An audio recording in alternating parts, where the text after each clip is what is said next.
আমি মনে করি বিসিএস এর চেয়ে কিন্তু আপনাদের এই সিলেবাসটা অনেক ইজি এবং কম্প্রিহেন্সিভ। একটু জাস্ট যদি লেগে থাকে, আপনার স্বপ্ন যদি থাকে আমি একজন বিচারক হতে চাই বা আমি একজন প্রতিষ্ঠিত আইনজীবী হতে চাই অতি স্বল্প সময়ে, মানে এই যে 4 বছর আপনারা রেগুলার পড়ালেখা করছেন, এরপর জাস্ট শুধু একটু মনোনিবেশ করলে কিন্তু আপনার এখানে ওভারকাম করা সম্ভব। General knowledge, Bangladesh and international affairs, Bangladesh বিষয়ে বিভিন্ন ইয়ে থাকবে আপনার রিটেন 5-10-50, আর ওইদিকে থাকবে ইন্টারন্যাশনাল অ্যাফেয়ার্স 5-10-50, মোট 100 মার্কের রিটেন পরীক্ষা আপনাকে দিতে হবে। এই গেল 400। এবং লয়ে আসলে এই লগুলো কিন্তু আপনাদের 4 বছর ধরে বাস্তবে এখানে কিন্তু পড়ালেখা করছেন, আপনাদের বরেণ্য আপনাদের বিজ্ঞ শিক্ষকদের নিকট থেকে, অভিজ্ঞ শিক্ষকদের নিকট থেকে কিন্তু আপনারা এগুলো শিখছেন। নাম্বার 1 যে গ্রুপ থাকে তার মধ্যে 5টা সাবজেক্ট হলো কম্পালসারি, একটা হলো অপশনাল। 5টার মধ্যে 600 মার্কের ল, তাহলে 400 মার্ক বললাম কি জেনারেল, বাংলা, ইংরেজি, সাধারণ জ্ঞান এবং অঙ্ক, এই হলো 400 মার্ক জেনারেল। আর 600 মার্কের ল, এর মধ্যে 500 মার্ক হলো কম্পালসারি আর 100 মার্ক হলো আপনার অপশনাল। এই 500 মার্কের কম্পালসারির মধ্যে সিভিল রিলেটেড ল কিছু আছে। আপনারা সিপিসি কি পড়েছেন না সবাই? এই সিপিসি এই সিপিসি থেকে আপনার কোশ্চেন করা হবে এবং মোটামুটি কিন্তু মোরালেস আপনারা যা পড়ছেন এখান থেকে কিন্তু কোশ্চেন গুলো আসে। দ্য স্পেসিফিক রিলিফ অ্যাক্ট পড়েছেন আপনারা সবাই? ডেফিনেটলি আপনারা সিভিল কোর্সে অ্যাক্ট পড়েছেন, আপনারা লিমিটেশন অ্যাক্ট পড়েছেন, আপনারা এরিয়া রিলেটেড ল পড়েছেন। এই 5টা সাবজেক্ট মিলে একটা গুচ্ছ, এই গুচ্ছ থেকে হলো 100 মার্কের, যার মধ্যে সিপিসি এবং এসআর অ্যাক্ট মিলে 60 নম্বর। আমি রিটেনের কথা বলছি। আর এই যে specific relief act, civil course act, limitation act এবং এরিয়া, এই মিলে হলো 48। এই সব মিলে 100 মার্কের আপনার পরীক্ষা। 2 নম্বর হলো বেস ক্রিমিনাল রিলেটেড ল, ক্রিমিনাল লস, তার মধ্যে আছে সিআরপিসি এবং পেনাল কোড, এই দুটো মিলে আছে 80 এবং এভিডেন্স অ্যাক্ট মিলে আছে হলো 20, টোটাল মিলে হলো 100। সো এই সাবজেক্টগুলো ডেফিনেটলি আপনারা পড়ছেন এখানে সবাই, কি এটা তো বিশ্বাস করতে পারি নাকি? সো এখানে যদি কেউ ফাঁকি দিয়ে থাকেন তাহলে সেক্ষেত্রে কিন্তু আপনি জয়লাভ করতে পারবেন না। এখানে যদি একটু ফাঁকি হয়েও যে থাকে, আবার নতুন করে নিজেকে একটু সাজিয়ে নিন, নতুন করে টেবিলে যেয়ে বসুন, ইনশাল্লাহ আপনি সফল হতে পারবেন। এরপর যেটা আছে ফ্যামিলি লস, মুসলিম ল আপনারা পড়েছেন 60 মার্কসের, ওখানে জুডিশিয়ারিতে মুসলিম ল এর উপর 60 মার্কসের কোশ্চেন হবে, হিন্দু ল এর উপর 20 মার্ক এবং আদার ফ্যামিলি লস, এফসিও, এমএফএল, এই সব সাবজেক্ট মিলে মোট আছে 20। এই 100 মার্কের মুসলিম ল, এগুলো আপনারা এই ডিপার্টমেন্টে কিন্তু খুব সুন্দরভাবে পড়ছেন এবং মুসলিম ল এগুলো কিন্তু খুব সহজ বিষয়, জাস্ট শুধু নিজে একটু যদি মাথার ভিতরে নেওয়া যায়। আইন কিন্তু মুখস্থ কখনো রাখা যাবে না, আইনকে কিন্তু বাস্তবে প্রয়োগ করে কিন্তু আপনাকে শিখতে হবে।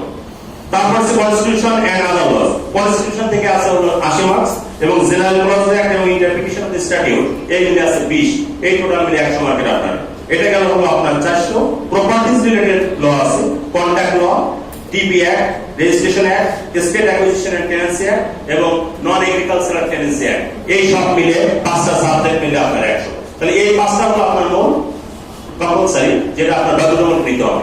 এর বাইরে একটা অপশনাল সাবজেক্ট আছে, সেই অপশনাল সাবজেক্টটা হলো আপনার যে কোনো একটা নিতে পারবেন। 2টা গ্রুপ, একটা গ্রুপে রয়েছে চিলড্রেন অ্যাক্ট, নারী শিশু নির্যাতন দমন আইন, legal and related laws, the special powers act এবং নার্কোটিক্স কন্ট্রোল অ্যাক্ট, এই 5টা সাবজেক্ট মিলে একটা গ্রুপ আছে। আরেকটা গ্রুপ আছে অ্যান্টি কারাপশন অ্যাক্ট, আইন শৃঙ্খলা বিঘ্নকারী দ্রুত বিচার অপরাধ, negotiable instrument act, human trafficking prevention act এবং ডিজিটাল সিকিউরিটি অ্যাক্ট, এই যে কিছুদিন আগে যেটা পাস হলো, এই 5টা। এটা থেকে আপনার অপশন, আপনি যেটা ভালো লাগবে, যেটাতে আপনি মনে করেন এক্সপার্ট, সেই 5টার উপরে আপনি কিন্তু নিয়ে নিতে পারেন। এই হলো টোটাল আপনার সিলেবাস ফর জুডিশিয়ারি। সো আপনি হিসাব করে দেখুন, সেই আমরা ক্লাস 5 থেকে যা পড়েছি সেটা কিন্তু আমাদের ওই 400 কভার হয়ে যাচ্ছে। আর এই ইউনিভার্সিটি এখানে স্টুডেন্ট হিসেবে ভর্তি হওয়ার পর, অ্যাডমিশন নেওয়ার পর থেকে এর 4 বছর বা 5 বছরে আপনারা যে সাবজেক্টগুলো পড়ছেন সেগুলোর উপরে ভিত্তি করে কিন্তু এই জুডিশিয়ারি সিলেবাসটা ডিজাইন করা হয়েছে। সো এটা আপনাদের জন্য মোটেও কঠিন না, যা শুধু আপনার ইচ্ছা শক্তি, আপনার উইল ফোর্স, আপনার উইল পাওয়ার কিন্তু নিয়ে যেতে পারে আপনার কাঙ্ক্ষিত গন্তব্যে, কাঙ্ক্ষিত সফলতায় পৌঁছে দিতে। এরপর যদি আমরা দেখি বার কাউন্সিল, এই সিলেবাসে যদি আপনি প্রস্তুতি নেন, সেক্ষেত্রে বার কাউন্সিল আপনার কাছে মনে হবে এটা কোনো পরীক্ষায় কি জন্য আসলে, এটা এমনি ডালবাত মনে হচ্ছে আমার কাছে, কিছুই নাই। যা শুধু জুডিশিয়ারি প্রস্তুতিটা নিলেন, আমার স্বপ্ন যদি একটু আমেরিকায় যাওয়ার স্বপ্ন থাকে, আমি আমেরিকায় না যেতে পারলেও কিন্তু আমি মধ্যপ্রাচ্য পর্যন্ত যেতে পারবো, কিন্তু আমার স্বপ্ন যদি থাকে না আমি মোটামুটি সুনামগঞ্জ পর্যন্ত যাবো, আমেরিকায় কিন্তু আমার কখনো যাওয়া সম্ভব। এই জন্য আমি মনে করি আপনারা যদি জুডিশিয়ারির স্বপ্ন দেখেন, আপনাদের যে বর্তমান শিক্ষক মন্ডলী আছেন ওনাদের সংস্পর্শে সবসময় থাকেন, কাছে থাকেন, ওনাদের সহযোগিতা আপনাদের যদি ওনাদের কাছে সহযোগিতা নিতে পারেন, ডেফিনেটলি 1 বছর শুধু আপনার সময় দেন, একটু বয়স সঙ্গে লেগে থাকুন, বয়স সঙ্গে বন্ধুত্ব করুন, দেখবেন গন্তব্যে আপনি অতি সহজে পৌঁছে গিয়েছেন। তো এখন জুডিশিয়ারি শেষ, এখন আসেন বার কাউন্সিল। বার কাউন্সিল যদি করেন তাহলে লাভটা কি জানেন? জুডিশিয়ারিতে জয়েন করলে জয়েনিং এর সঙ্গে সঙ্গে একটা ইনক্রিমেন্ট বেশি পাওয়া যায়। দ্যাট মিনস আপনি 2500 থেকে 3000 টাকা বেশি পাবেন যারা বার কাউন্সিলের সার্টিফিকেট হোল্ডার তারা, আর যারা সার্টিফিকেট হোল্ডার না তারা কিন্তু 3000 টাকা কম পেয়ে থাকে। সো এখন আমাদের প্রশ্ন তাহলে বার কাউন্সিল করছেনটা কি? বার কাউন্সিল যদি আপনি ওই 37টা আইন পড়তে পারেন সেক্ষেত্রে বার কাউন্সিলের প্রস্তুতি আপনার জন্য খুব ইজি। আমরা দেখি বার কাউন্সিলের কয়েকটা সাবজেক্ট রয়েছে। এটা কোড অফ সিভিল প্রসিডিউর, যেটাকে আমরা সঙ্গে বলি CPC, CrPC, penal code, evidence act এবং লিমিটেশন অ্যাক্ট। এরপরে আসলে বার কাউন্সিল অর্ডার। এই যে আপনার 7টা সাবজেক্ট বললাম, এই 7টা সাবজেক্ট মিলে বার কাউন্সিলের সিলেবাস। সো আমরা দেখছি সিপিসি কিন্তু আমরা জুডিশিয়ারি দেখছি, ক্রিমিনাল ল দেখছি, পেনাল কোড দেখছি, এভিডেন্স দেখছি, এসআর অ্যাক্ট দেখছি এবং লিমিটেশন অ্যাক্ট, এগুলো কিন্তু আমরা ওখানে পেয়েছি। এখন আসলে বার কাউন্সিলে কিভাবে পরীক্ষা হয়? বার কাউন্সিল ঠিক একই স্টেপ। ওখানে প্রিলিমিনারি পরীক্ষা হবে 100 মার্কের, রিটেন পরীক্ষা হবে আপনার 100 মার্কের এবং লাস্ট অফ অল আপনার একটা ভাইভা পরীক্ষা হবে। সেটা হওয়ার পরে যদি আপনি পাস করেন সেক্ষেত্রে আপনাকে একটা সার্টিফিকেট দেওয়া হবে যে ইয়েস আপনি এনরোলড অ্যাডভোকেট। যে কোনো একটা পার্টিকুলার বারে, আপনি সিলেটের হতে পারেন, ঢাকার হতে পারেন, এবং আপনি জানেন 10 বছর যদি আপনি প্র্যাকটিস করেন তাহলে সেক্ষেত্রে কিন্তু আপনি বিচারপতি হওয়ার কিন্তু অপরন্ত সম্ভাবনা আপনার থাকবে। সাবঅর্ডিনেট কোর্টে যদি 10 বছর, আপনার সিলেট কিন্তু একটা ঐতিহ্য রয়েছে। আমি সুপ্রিম কোর্টে থাকার সময় দেখছি যতগুলো বিচারপতি হয় তার একটা মোটামুটি অংশ কিন্তু এই সিলেট বার থেকে যায়। সুতরাং আমি মনে করি আপনাদের গর্ব করা উচিত।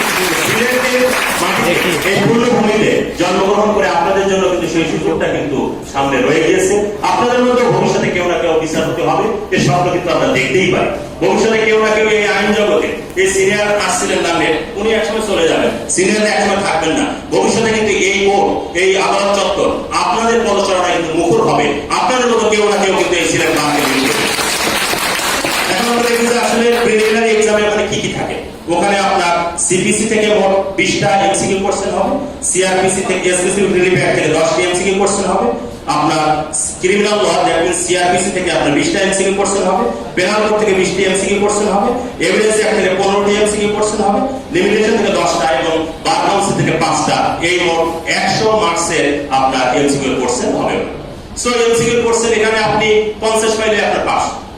50 পাইলে আপনি যদি আপনার 100 পাওয়ার দরকার নেই, 50 যদি পান আপনি কিন্তু পাস। কিসের জন্য?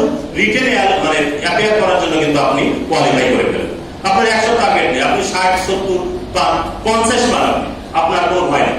সো এটা আপনারা যারা আইন করছেন এর পরে যদি 50 না পান, এই ব্যর্থতা আমার শিক্ষক মন্ডলী নেবেন না, ভিসি স্যার নেবেন না, এই ব্যর্থতা আপনার। এই ব্যর্থতার জন্য কিন্তু আমরা কেউ কোনো দায় নিতে রাজি নেই, ঠিক আছে? এবং যে ফেল করবেন এটা মনে করবো যে আপনার ফাঁকিবাজি করছেন এখানে সব। তো আমি বিশ্বাস করি আমার সামনে যে বন্ধুরা বসে আছেন এরা সবাই, এদের বয়স, এদের তারুণ্য, এদের আপনাদের স্পৃহা, আপনাদের উদ্যোগ এবং এখানে আপনাদের উপস্থিতি এটা প্রমাণ করে সত্যি আপনারা সফল হতে চান, আপনারা করতে চান না। এরপরে আসলে রিটেন এক্সামিনেশন। ঠিক এভাবে পেলে আপনি কোয়ালিফাই করার পরে আপনার বার কাউন্সিলের রিটেন এক্সাম হবে। ওখানে সিপিসি থেকে আপনার 2টা কোশ্চেন লেখা থাকবে, মোট 3টা কোশ্চেন থাকবে। Out of 3 you have to attempt 2 questions. আপনার সেখানে 2টা কোশ্চেন আনসার করতে 15 করে 30 নম্বরে সিপিসি থেকে কোশ্চেন আসবে। এরপর আপনার এসআর অ্যাক্ট থেকে কোশ্চেন আসবে হলো, এসআর অ্যাক্ট এবং সিপিসি মিলে মোট 3টা কোশ্চেন থাকবে। সেখান থেকে আপনাকে অ্যাটেম্প করতে হবে 2টা এবং সেখানে 30 mark. Code of criminal procedure থেকে আপনাকে একটা কোশ্চেন আনসার করতে হবে 15 মার্কে। পেনাল কোড থেকে আপনাকে 2টার মধ্যে থেকে একটা কোশ্চেন আনসার করতে হবে 15 মার্কে। এভিডেন্স অ্যাক্ট থেকে আপনাকে 2টা থেকে একটা কোশ্চেন আনসার করতে হবে 15 মার্কস এবং লিমিটেশন অ্যাক্ট থেকে 2টা থেকে একটা 15 মার্কস এবং বার কাউন্সিল অর্ডার যেটা আছে professional ethics, bar council orders and rules, legal decisions and reports থেকে একটা কোশ্চেন থাকবে 10। এই সব মিলে আপনি 100 মার্কের রিটেন পরীক্ষায় অবতীর্ণ হতে হবে। 100-র মধ্যে যদি আপনি 50 মার্ক পান তাহলে সেক্ষেত্রে কিন্তু আপনি qualify for appearing viva exam. Just 50 পেতে হবে আপনাকে। ভাইভা বোর্ডে কারা থাকেন এটা প্রশ্ন জানতে পারে। ভাইভা বোর্ডে সাধারণত একজন বিচারপতি এবং 2জন আইনজীবী সমন্বয়ে 3জনের সমন্বয়ে একটা বোর্ড হয়, একাধিক বোর্ড হয়। তো আমি মনে করি যারা ইউনিভার্সিটিতে লেখাপড়া করছেন ওখানে ভয় কাদের জানেন? যারা ল কলেজ থেকে পড়ছে, যারা অন্য চাকরি করে, যারা বৃদ্ধ হয়ে গিয়েছে, বৃদ্ধ বয়সে অন্য পেশা ছেড়ে দিয়ে এখন ওনারা লয়ার হতে চান, এই সমস্ত মানুষের জন্য ভয়। কারণ আপনারা যারা 4 বছর ধরে অনার্স করেছেন, 1 বছরে মাস্টার্স করেছেন এবং আমার ভিসি স্যারের মতো একজন যোগ্য নেতৃত্ব অধীনে থেকে আপনারা লেখাপড়া করছেন, তারা ভয় পাবে এটা কখনো বিশ্বাস করতে পারে না, আমি বিশ্বাস করিও না। এখন এই হলো ভাইভা। ভাইভা দেওয়ার পরে আপনি যদি পাস করতে পারেন, তাহলে সেক্ষেত্রে কিন্তু এনরোলড অ্যাডভোকেট, এবং অ্যাডভোকেট মানে কিন্তু আমি বললাম, আগেই বলেছি সেই কথা, যে ওইখান থেকে কিন্তু আপনার নামে রাখে বিজ্ঞ আইনজীবী।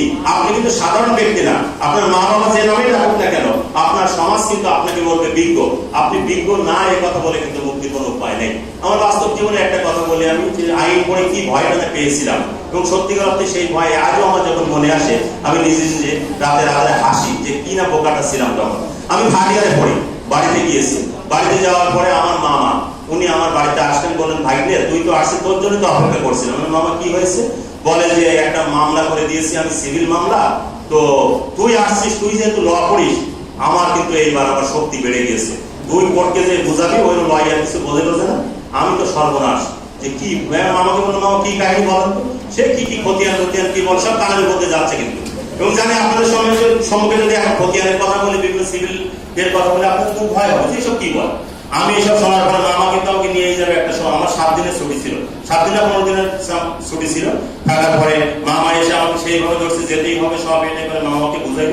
এখন তো জানেন নিজের মান সম্মান বাঁচানো কিন্তু অনেক সময় খরচ হয়ে পড়ে, ঠিক আছে, মান সম্মান রক্ষা করাও কিন্তু একসময় নিজের উপর দায়িত্ব পড়ে। এখন দেখলাম মামার সামনে যদি বলি আমি না, আমি কিছু বুঝতেছি না, মামা বলবে এমনি ঢাকা ভার্সিটিতে পড়ে ল পড়ে বড় ছাড়া কিছু হতে পারে। নিজের সম্মান রক্ষার্থে আমি মামার সামনে কিন্তু, হ্যাঁ মামা খুবই ভালো, আপনার ফিল্ম খুবই ভালো, অবশ্যই আপনি উইন করবেন, একটা অভিনয়টা করে মাকে বললাম মা হঠাৎ করে পরীক্ষা ডেট দিয়েছে, আমাকে ইউনিভার্সিটি যেতে হবে, পড়াতে হয়েছে বাড়ি থেকে। সে ছুটি ক্যান্সেল করে ঢাকা এসে বসে থাকলাম মামার ভয়ে।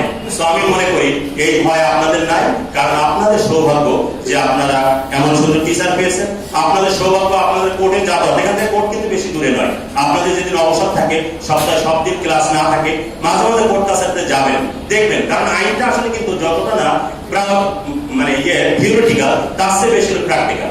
আপনার বোন আপনার সামনে এসে বললো যে ভাই আমার কাছে তো যৌতুক চাই, আমার তো এখন রক্ষা নেই, আমি কি করতে পারি? আপনি যদি তাকে যদি আইনি পরামর্শ না দিতে পারেন, সেটা আপনার জন্য ব্যর্থতা। ঠিক আমাদের সমাজে বিভিন্ন ধরনের সমস্যা রয়েছে, এই সমস্যাগুলো সমাধানের জন্য কিন্তু মানুষ তাকিয়ে আছে আপনার দিকে, আপনার ভবিষ্যতের দিকে। আপনার বাবা মা গর্ব করছে আমার সন্তান কিন্তু ল পড়ে, আপনার সমাজ, আপনি যে গ্রামে বসবাস করেন, যে ইউনিয়নে বসবাস করেন, সবাই কিন্তু আপনার ভবিষ্যতের দিকে তাকিয়ে আছে, কবে আমার সোনার সন্তানটি ল পাস করে এখানে আনবে। এবং এই ভুক্তভোগী মানুষ যাদের বিরুদ্ধে শোষণ করা হচ্ছে, যারা শোষিত, এদের পাশে দাঁড়াবে, এরা আবার নতুন করে সেই মানুষদের অধিকার ফিরিয়ে দেবে, হারানো অধিকার ফিরিয়ে দিয়ে তাদের জীবনকে আবার আনন্দ দান করবেন। এজন্যই কিন্তু আপনারা সমাজের কিন্তু একজন সাধক, আপনারা সমাজের একজন সেবক, সমাজের ডাক্তার। ডাক্তাররা রোগ সারায় মানুষের শরীরে, আর আইনজীবী রোগ সারায় সামাজিক ব্যাধি। সামাজিক ব্যাধি রোগ সারানোর জন্য আপনারা এখানে এসেছেন, আপনাদের ভবিষ্যৎ সুন্দর হবে। আমি শুধু বলতে চাই, যদি লক্ষ্য থাকে অটুট, বিশ্বাস হৃদয়ে, হবেই হবে দেখা, দেখা হবে বিজয়ে। সবশেষে আমি বলতে চাই, অনেক কথা হলো তোমাদের সাথে, যত দূরে যাবে যাও, যত দূর পথে, বিনম্র শুভেচ্ছা এবং আশীর্বাদ খাঁটি শোনা তোমাদের সবার জন্য শুভকামনা।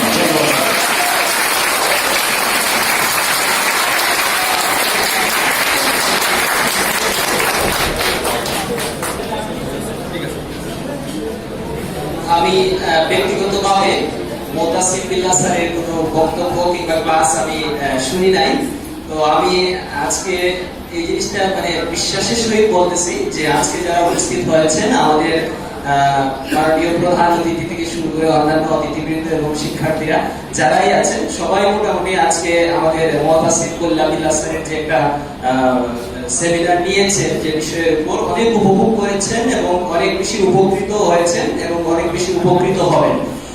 স্যার যেভাবে আপনাদেরকে দিক নির্দেশনা দিয়েছেন বার কাউন্সিল পরীক্ষার জন্য এবং জুডিশিয়াল সার্ভিস পরীক্ষার জন্য, এটা অত্যন্ত কার্যকরী এবং অত্যন্ত ফলপ্রসূ হবে আপনাদের জন্য ভবিষ্যতে। তো এখানে যে বিষয়টা স্যার জোর দিয়েছেন যে আমাদের যে বিষয়টা করতে হবে সেটা হচ্ছে আমাদের মোটিভেটেড হতে হবে, আমাদেরকে আরো বেশি উদ্বুদ্ধ হতে হবে, আমাদের আত্মবিশ্বাস করে তুলতে হবে।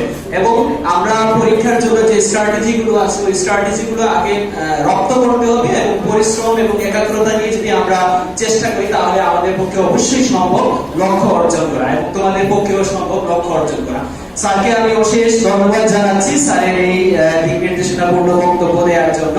এ পর্যায়ে আমি অনুষ্ঠানের সমাপনী বক্তব্য নিয়ে আসার জন্য অনুরোধ করছি বিশ্ববিদ্যালয়ের আইন ও বিচার বিভাগের সম্মানিত বিভাগীয় প্রধান ডক্টর নাঈম আলিমুল হায়দার স্যার।